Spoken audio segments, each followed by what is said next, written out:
өзүңүздөргө да белгилүү болгондой 2020 жылы Кыргызстанга келген товарлардын 26% кыскарган импорттун.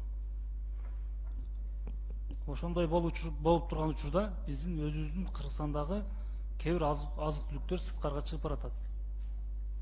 Өкмөт ушул боюнча кылган жумуштарын аз кыскача маалымат берип кетти, бирок бизде эч кандай өзгөрүү болбоду.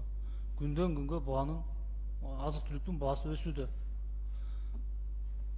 Азыркы күндө ачыгында чынын айтканда кээ бир айылдарда, кээ бир райондордо элибиз эт жебей калды. Эт жебей калды. Макаронду сууга бышырып жеп калды.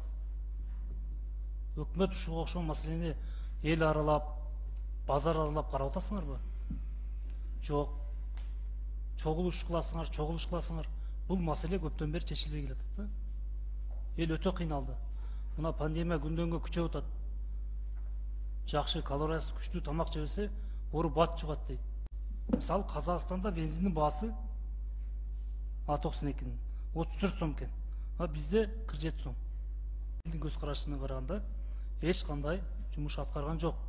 Баалар кыскарган жок. Даже ордунда турган жери жок. Күндөн күнгө өсүүдө. Эми бул жерде мына өкмөттүн берген немеси боюнча таанышып чыктык. Кагаз түрүндө жазып коюптур, бирок эч кандай майнап жок. Өкмөткө айтарым ушул элди аралап, элдин деңгээлине түшүп иштей турган убакыт азыр, ошондой заман азыр. Кабинетте отуруп иштей турган заман эмес.